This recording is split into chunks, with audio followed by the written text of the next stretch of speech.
If you would like to ask some questions to the cast and crew, please do it now. ജോജേട്ടാ, ഇപ്പോൾ ചേട്ടൻ നേരത്തെ പറഞ്ഞല്ലോ എപ്പോഴും ഒരു ആൻറ്റി ഹീറോ ഒരു ടൈപ്പാണ് ചെയ്തുകൊണ്ടിരുന്നത്. നമ്മളും എപ്പോഴും അങ്ങനെ ഒരു ഫേസാണ് ചേട്ടൻ എപ്പോഴും നമ്മൾ റെക്കഗ്നൈസ് ചെയ്തൊരു ഇതായിട്ട് തന്നിരുന്നത്. അപ്പോൾ അതിനൊരു മുഴുനീളം പോലീസ് കഥാപാത്രത്തിലേക്ക് എത്തിയപ്പോൾ എങ്ങനെയുണ്ടായിരുന്നു അതിൻ്റെ ഒരു പ്രിപ്പറേഷൻ? കാരണം ഫിസിക്കലി ചേട്ടൻ എപ്പോഴും പോലീസിന് ഫിറ്റാണ് നമ്മളെപ്പോഴും കാണുന്നതാണല്ലോ. ആ ഒരു ക്യാരക്ടറിലേക്ക് എന്തോ പ്രിപ്പയർ ആയി വന്നപ്പോൾ എന്തൊക്കെ ചേഞ്ചസ് ചെയ്തു? പറഞ്ഞില്ലേ, ഇതിങ്ങനെ പ്രിപ്പറേഷൻ ഒന്നും ചെയ്യാനുള്ള സമയമൊന്നുമില്ലായിരുന്നു. പിന്നെ ഞങ്ങൾ ഷൂട്ട് ചെയ്തൊരു സ്റ്റുഡിയോ ആണ്.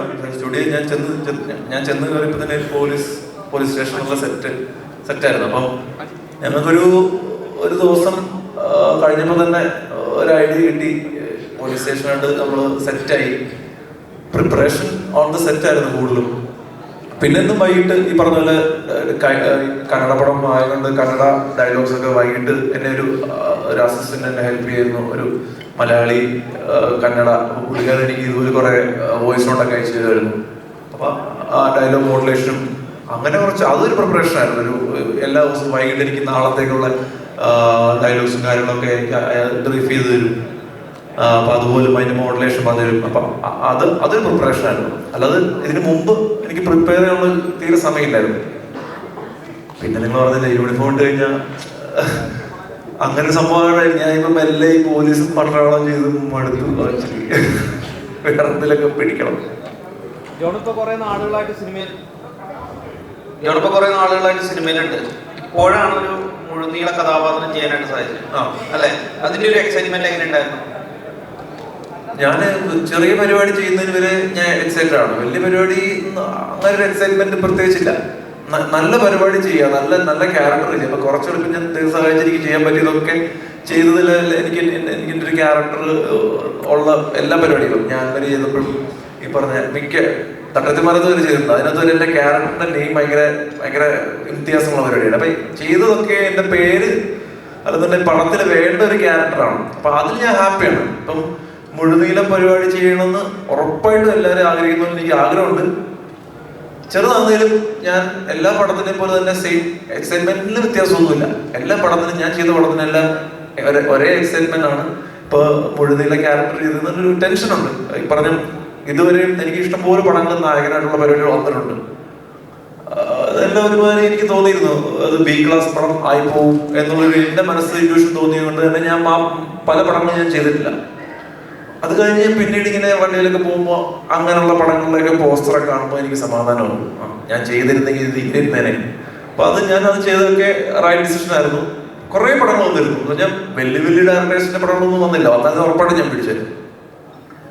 അപ്പോ എക്സൈറ്റ്മെന്റ് എല്ലാ പടത്തിനും ഉള്ളതുപോലെ തന്നെ ആ ഒരു എക്സൈറ്റ്മെന്റ് മാത്രമേ ഞാനിത് കാണുന്നുള്ളൂ.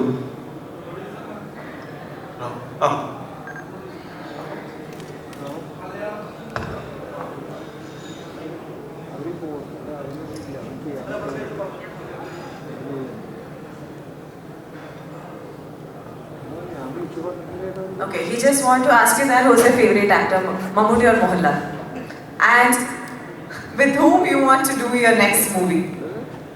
It's just like asking Kannada or Malayalam now.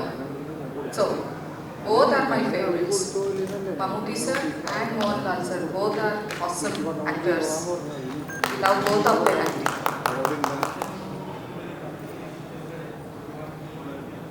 Which one? തുടരാം. Okay, definitely, I am eager to see that.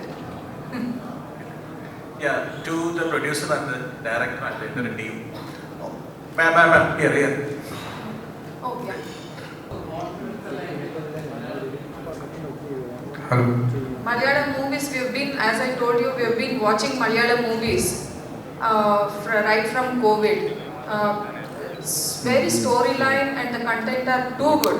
So we are very confident that the Malayalam people will accept our storyline, which is again a thriller based and with a strong story content. As already told, mainly this police based movies or any content based movies are too good in Malayalam. So we tried our best. We are confident in Malayalam as well as in Kannada. Definitely with your support. So my question is to the director. After watching the teaser, I hope there is a lot of violence happening. So back then, audience used to watch violence, but nowadays, more than watching, they are celebrating violence. So is that a reason to make a film with violence, if there is? Like the violence illa movie അങ്ങനെ കണ്ടിട്ട് violence ഏതോ ഇല്ല violence ഏതോ ಅಂತ completely family watchable movie ಇದು actually ആ certificate UA വന്നിട്ടുണ്ട്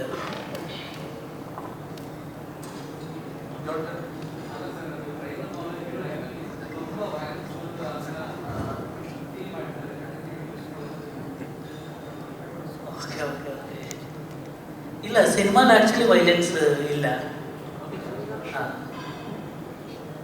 ಟೀಸರಲ್ಲಿ project ಆಗಿದೆ ಬಟ್ ಆಕ್ಚುಲಿ ಮೂವಿನಲ್ಲಿ ಅಷ್ಟು ವೈಲೆನ್ಸ್ ಇಲ್ಲ. It's a family movie, everybody can sit and watch.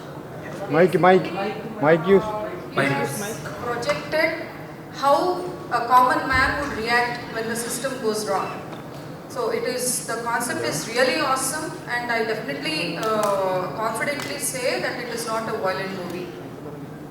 Everybody can sit and watch the movie and take the gist of the movie.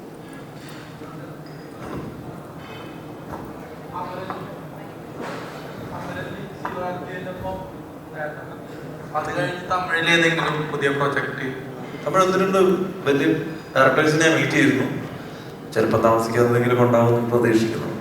പിന്നെ അതിൽ ഒരു മിലിറ്ററിക്കാരനായിട്ടായിരുന്നു അഭിനയിച്ചിരുന്നു. അപ്പോൾ നമുക്കറിയാം സൊസൈറ്റിയിൽ പൊതുവെ നടക്കുന്ന പഹൽഗാമിൻ്റെ ഒരു ഇഷ്യൂ, അപ്പോൾ അതിനെപ്പറ്റി ആക്ച്വലി ഞാൻ ഭയങ്കര എല്ലാവരെയും പോലെ തന്നെ ഞാൻ അത് കേട്ടപ്പോൾ ഭയങ്കര ഷോക്കായി. ഞാൻ അമരൻ്റെ ഷൂട്ട് എല്ലാവരും ഈ പറഞ്ഞ ആർട്ടിസ്റ്റുകളൊക്കെ എല്ലാവരും ഓരോ ഫോട്ടോ ഷെയർ ചെയ്യുന്നു, ഇത് കണ്ട് ഷെയർ ചെയ്യുന്നു, ഓരോ കാര്യങ്ങൾ എഴുതുന്നു. ഞാൻ ആക്ച്വലി ഒന്നും ഇട്ടിട്ടില്ല. ഞാൻ ഇന്നും കൂടെ ചിന്തിച്ചു, ഒരാളെനിക്ക് മെസ്സേജ് അയച്ചു, ബാക്കി എല്ലാവരും ഇങ്ങനെ ഷെയർ ചെയ്യുന്നുണ്ട്, നിങ്ങൾ എന്തുകൊണ്ട് അതിനെപ്പറ്റി ഒന്നും പറഞ്ഞിട്ടില്ല. ഞാൻ പറഞ്ഞില്ല, ഞാൻ ഭയങ്കര പെട്ടെന്ന് ഇമോഷണലി വീക്കാവുന്ന ഒരാളാണ്. അപ്പൊ ഈ സംഭവം അറിഞ്ഞിട്ട് ഞാൻ അവിടെ പോയ ഒരാളാണ്. കാശ്മീരിൽ ഞാൻ ഇരിക്കുന്നു 4 തവണ പോയി വന്നു ക്യാമറയുടെ ഷൂട്ടിന്റെ സമയത്ത്. ഇത്രയും ബ്യൂട്ടിഫുൾ ആയിട്ടുള്ള സ്ഥലം ഇന്ത്യയിൽ തന്നെ ഇല്ല. ഇത്രയും നല്ല സ്ഥലവും ഇത്രയും നല്ല ആൾക്കാരും അവിടെ താമസിക്കുന്ന ആൾക്കാരൊക്കെ കാശ്മീരികളൊക്കെ ഇത്രയും സ്നേഹമുള്ള ആൾക്കാർ. എന്നെ ഡ്രോപ്പ് ചെയ്യാൻ വരുന്ന ഈ പറഞ്ഞ ഡ്രൈവേഴ്സ് ആയാലും ഇതവിടെ ഒരു കടയിൽ പരിചയപ്പെടുന്ന ഒരു നമ്മൾ പറയും ഇക്കമാര്, ഈ പറഞ്ഞ 10-55 വയസ്സുള്ള ആൾക്കാരും നമ്മോട് സംസാരിക്കും. നമ്മളെ കാണുന്നത് അവർക്കറിയാം ഞങ്ങൾ സൗത്ത് ഇന്ത്യൻസ് ആണ്, മലയാളി എന്നൊക്കെ ചോദിക്കും. അപ്പൊ ഭയങ്കര രസമായിട്ട് സംസാരിക്കുന്നതും ഭയങ്കര സ്നേഹമായിട്ട് സംസാരിക്കുന്ന ടൂറിസ്റ്റുകളെ ഭയങ്കരമായിട്ട് വെൽക്കമിങ് ചെയ്യുന്ന ഒരു നാടാണ് കാശ്മീർ. പക്ഷേ ഏത് നിമിഷവും എന്ത് സംഭവിക്കാൻ പറ്റുന്ന ഒരു നാട് കൂടാണ് അത്. ഞാൻ പറഞ്ഞില്ലേ, ഞാൻ ആദ്യത്തെ ആഴ്ച പോയപ്പോ ഒക്കെ കുറച്ച് ഈ പറഞ്ഞൊരു സ്ഥലം കാണുന്നതിൻ്റെയൊക്കെ ഒരു എക്സൈറ്റ്മെന്റിലൊക്കെയാണ് ഇരുന്നത്. പിന്നെ 2ാമത്തെ തവണ 3ാമത്തെ തവണയൊക്കെ പോകുമ്പോൾ എനിക്ക് പിന്നീട് ഭയങ്കര പേടിയായി തുടങ്ങി.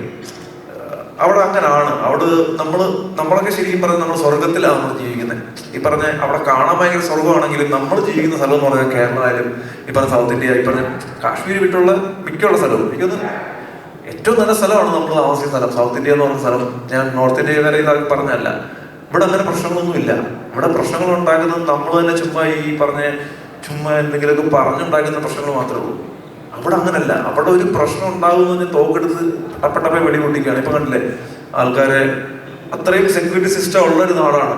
എന്നിട്ട് പോലും ഞാൻ വെറുതെ പറഞ്ഞല്ലേ, ഞാൻ താമസിക്കുന്ന ഹോട്ടലിലെ ഗേറ്റ് അവിടെ ഞാൻ ഷൂട്ട് ചെയ്യുന്ന സമയത്ത് 8:30-9 മണിയൊക്കെ ആവും ഇരുട്ടാകാൻ. അപ്പം ഞാൻ ഷൂട്ട് കഴിഞ്ഞ് വരുമ്പോൾ 6 മണി 6:30 ആകുമ്പോൾ നല്ല വെട്ടമുണ്ട്. ആ സമയത്ത് ഒന്ന് നടക്കാൻ വേണ്ടി ഞാൻ എവിടെ പോയാലും ഇങ്ങനെ നടന്ന് കാണുന്ന ഒരാളാണ്.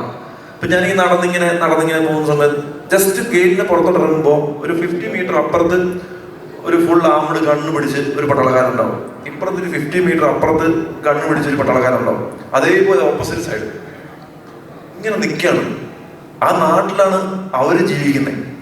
നമ്മൾ ഇറങ്ങി നടന്നിട്ട് തന്നെ നമ്മളെ ഇങ്ങനെ നോക്കിയിട്ട് മദ്രാസി കാരണം അവർ ഭയങ്കര അലേർട്ടാണ്. പുതിയതായിട്ട് വരുന്ന ആൾക്കാർ എന്ത് ഇവിടെ സംഭവിക്കുക ഏത് നിമിഷവും. വെറുതെ പറഞ്ഞാൽ നമ്മളൊന്നും അറിയുന്നില്ല, അവിടുത്തെ കാര്യങ്ങളൊന്നും പല കാര്യങ്ങളും അറിയുന്നില്ല. എപ്പോഴും എപ്പം വേണേലും വെടിപൊട്ടാൻ പറ്റുന്ന സ്ഥലമുണ്ടോ? ഞാൻ പറഞ്ഞ് പേടിപ്പിക്കുകയല്ല, അതൊക്കെ ശരിക്കും പറഞ്ഞാൽ കുറേ നാളായിട്ട് ഇങ്ങനെ ഒരു സംഭവം നടക്കാതിരിക്കുന്നത്. എനിക്ക് 2019 ആ സമയത്ത് കണ്ടെന്തോ നടന്നു. ഈ പുൽവാമ അറ്റാക്കൊക്കെ നടന്ന സ്ഥലത്തൊക്കെ ഞാൻ പോയി. അവിടെയൊക്കെ നിങ്ങൾ നേരിട്ട് കാണാൻ പറ്റിക്കഴിഞ്ഞാൽ നിങ്ങൾക്ക് മനസ്സിലാവും എത്രത്തോളം ഭീകര അവസ്ഥയാണ്. ഇപ്പം കേട്ട ന്യൂസ് കേട്ടത് ഒരു പകുതി ന്യൂസ് നമ്മൾ കേട്ടു ഞാൻ ഉറപ്പ് പറയാം. കാരണം ഇവിടത്തേക്ക് എത്തുമ്പോഴത്തേനും അത് പലതും ഇപ്പം മരണസംഖ്യ വരെ അതിൽ കൂടുതലുണ്ടായേക്കാമെന്ന് എനിക്ക് തോന്നുന്നു. കാരണം ഇതൊന്നും എനിക്ക് പറയാൻ പറ്റില്ല ഉറപ്പായിട്ട്. മറ്റേ ഈ പുൽവാമ അറ്റാക്കിലൊക്കെ നമ്മൾ അറിഞ്ഞതിലും കൂടുതലാണ്. ഭീകര അവസ്ഥ വേറെയാണ്. നമ്മൾ അറിഞ്ഞ മീഡിയ ന്യൂസ് എന്ന് പറയുന്നത് നമ്മളെ പകുതി ന്യൂസേ കിട്ടുന്നു.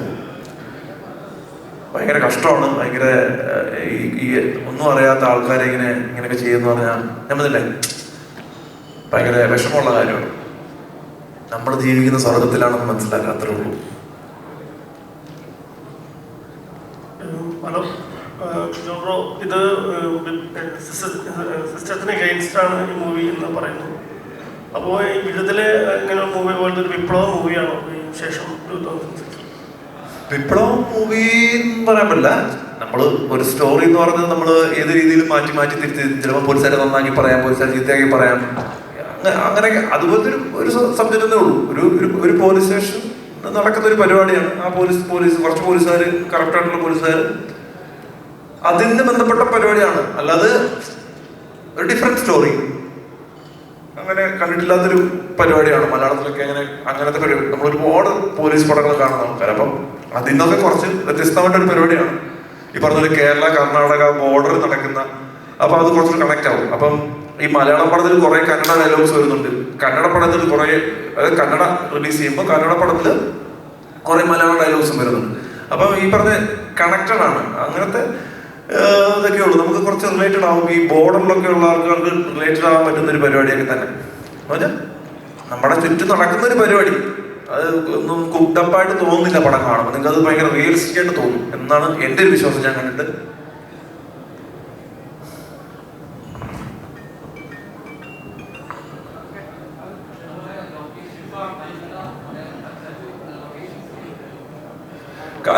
ആക്ച്വലി നമ്മുടെ ഈ പറഞ്ഞ ഔട്ട്ഡോർ ഷൂട്ടൊക്കെ പ്ലാൻ ചെയ്ത് മറയൂര് മൂന്നാറാണ് പ്ലാൻ ചെയ്തത്. പക്ഷേ ലാസ്റ്റ് നമ്മൾ ഷിമോഗ ഷൂട്ട് ചെയ്തു. STL മൊത്തം. പിന്നെ കാസർഗോഡ് ഷൂട്ട് ചെയ്തിട്ടുണ്ട്, ഷിമോഗ ഷൂട്ട് ചെയ്തിട്ടുണ്ട്. ഇന്ത്യയിൽ മൊത്തം ബാംഗ്ലൂരായിരുന്നു ലൊക്കേഷൻ. എന്താ ചോദിക്കാൻ പറ്റുന്നത്?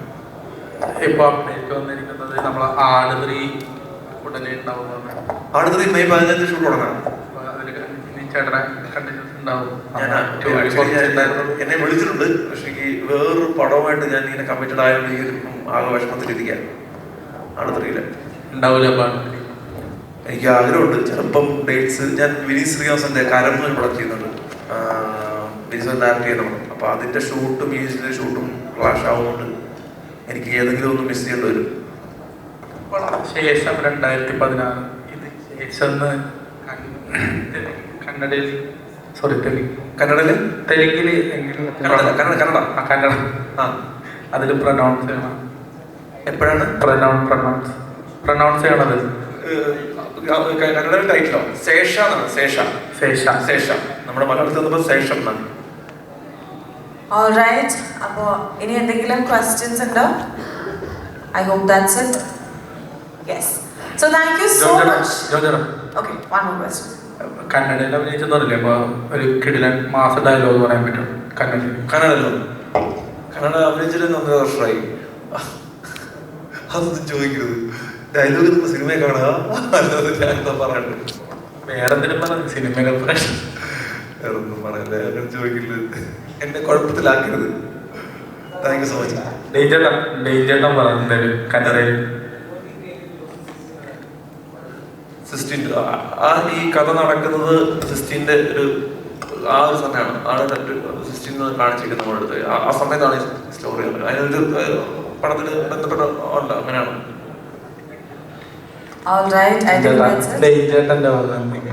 കന്നഡയിൽ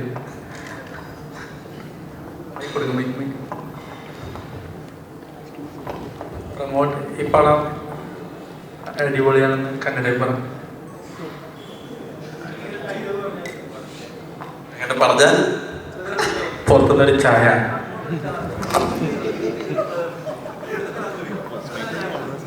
ഞാൻ പറഞ്ഞ നിങ്ങൾക്ക് മലയാളം പറഞ്ഞാൽ തന്നെ മനസ്സിലാവില്ല, പിന്നെ ഞാൻ കന്നഡ പറഞ്ഞിട്ട് നിങ്ങൾക്ക് എന്ത് മനസ്സിലാവാനാണ്? ചേട്ടൻ പറഞ്ഞ എല്ലാം പൊളിയാണ്.